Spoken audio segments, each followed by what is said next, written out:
अस्सलामुअलैकुम वरहमतुल्लाह। आज हम इंशाल्लाह क़ज़ा नमाज से मुतल्लिक़ दूसरी किस्त शुरू करेंगे। पहली किस्त अगर आप मुलाहिज़ा फरमाना चाहते हैं तो डिस्क्रिप्शन के अंदर उसका लिंक मौजूद है, वहाँ आप उसको देख सकते हैं। कल हमने क़ज़ा नमाज से मुतल्लिक़ की जो पहली किस्त थी उसमें 5 मसाइल बयान किए थे। आज भी हम इंशाल्लाह 5 मसाइल बयान करेंगे। हम पहले आपके सामने उनका इजमाली तारुफ़ करवा देते हैं कि वो 5 मसाइल जो आज हम बयान करेंगे वो कौन कौन से हैं। छठा मसला ये है कि अगर कोई शख्स सफ़र के अंदर जाता है, वहाँ उससे नमाज क़ज़ा हो जाती है, तो जब वो घर आएगा तो पूरी नमाज़ पढ़ेगा या मुसाफिराना नमाज़ पढ़ेगा। इस तरह अगर कोई शख्स सफ़र के अंदर है और वो क़ज़ा नमाज़ पढ़ना चाहता है जो उससे घर के अंदर क़ज़ा हुई हैं, तो वहाँ पर पूरी पढ़ेगा या आधी पढ़ेगा, ये छठा सवाल है, छठा मसला है ये। सातवां मसला ये है कि किन किन नमाज़ों की क़ज़ा है। आठवां मसला ये है कि सुन्नत और नवाफिल को छोड़कर उनकी जगह क़ज़ा नमाज पढ़ी जा सकती है या नहीं पढ़ी जा सकती। नौवां मसला ये है कि ज़ोहर का वक्त शुरू हुआ, औरत को हैज़ आ गया, अब औरत ने ज़ोहर की नमाज की क़ज़ा करनी है या बाद में नहीं करनी जब वो पाक हो जाएगी।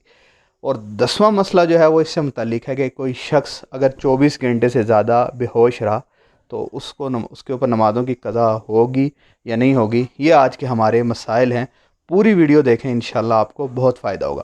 छठा जो मसला है कि कोई शख्स अगर सफ़र के अंदर जाता है, उससे नमाज क़ज़ा हो जाती है। फ़र्ज़ करें कि अली यहाँ से कराची जाता है और रस्ते में उससे नमाज़ें क़ज़ा हो गई, अब वो वापस आकर घर में नमाज़ों की दोबारा क़ज़ा करना चाहता है, तो याद रखिएगा कि वही मुसाफिराना नमाज़ें उसी तरह पढ़ेगा। जैसे सफ़र के अंदर उसने ज़ोहर की 2 पढ़नी है, असर की 2 पढ़नी है, इशा की 2 पढ़नी है, तो घर आकर इनकी 2 ही पढ़ेगा। चूँकि फ़जर और मगरिब तो इंसान वैसे भी पूरी पूरी पढ़ता है, लिहाजा इनकी जब घर आके क़ज़ा करेगा तो वही मुसाफिराना क़ज़ा करेगा। इस तरह अगर कोई शख्स सफ़र पे निकलता है, कहीं उसका सफ़र बहुत आसान है, वहाँ पर उसको कोई थकावट नहीं है, वहाँ पर बिल्कुल फ़ारिग है और वहाँ पर वो क़ज़ा नमाज़ें पढ़ना चाहता है, मतलब घर में जो उससे क़ज़ा हुई हैं वो जाके सफ़र में पढ़ना चाहता है, तो वहाँ पर भी जो घर में नमाज़ें क़ज़ा हुई हैं सफ़र में वो पूरी नमाज़ें पढ़ेगा। ये नहीं कि सफ़र की वजह से उसको दो क्योंकि वो क़ज़ा हो चुकी हैं। लिहाजा अगर वो उनको सफ़र में जाकर पढ़ना चाहता है, मतलब गुज़िश्ता किसी की 1 साल की नमाज़ें क़ज़ा थी, अब वो चाहता है कि सफ़र में है, कहीं तबलीग का सफ़र है, कहीं और किसी लंबे सफ़र पर निकला हुआ है, कोई तालीम का सफ़र है और वहाँ पर बहुत आसानी से है और है भी मुसाफिर, यानी कि मुकीम नहीं है, तो वहाँ पर जब वो नमाज़ें उनको क़ज़ा पढ़ना चाहता है तो पूरी नमाज़ें ही पढ़ेगा। ये छठा मसला था। सातवां मसला बहुत अहम मसला, अक्सर लोग इसके बारे में सवाल करते हैं, किन किन नमाज़ों की क़ज़ा है। हम जब क़ज़ा करें तो किन किन की, सुन्नतों की भी क़ज़ा करें या नहीं करें। तो याद रखिएगा कि क़ज़ा नमाज़ें जो हैं सिर्फ़ फ़राइज़ और वाजिबात, यानी कि आप जब क़ज़ा नमाज़ों का हिसाब करेंगे तो दिन में 5 नमाज़ें तो फ़राइज़ हो गए और छठा वाजिब जिसको वितर कहते हैं, इशा के साथ आप वितर का भी हिसाब कर लें। ठीक है जी, ये हो गया सातवां मसला। इसमें एक चीज़ और वजाहत कर दूं, अगर किसी शख्स से फ़जर की नमाज़ क़ज़ा हो जाती है, फ़र्ज़ करें कि आज किसी से फ़जर की नमाज़ क़ज़ा हो गई और आज ही के दिन ज़वाल से पहले पहले अगर उसकी क़ज़ा करना चाहता है तो साथ में सुन्नतों की भी क़ज़ा कर ले, चूँकि इसका हदीस से सबूत है कि ज़वाल से पहले पहले उसी दिन फ़जर की सुन्नतों की आप क़ज़ा कर सकते हैं। इसके बाद आठवां मसला ये है कि सुन्नतों और नवाफिल की जगह आप क़ज़ा नमाज पढ़ सकते हैं या नहीं पढ़ सकते। तो ये बात याद रखें, सुन्नत मुअक्कदा को मुस्तकिलन छोड़ना ये दुरुस्त नहीं है, इसकी वजह से बंदा गुनाहगार होता है।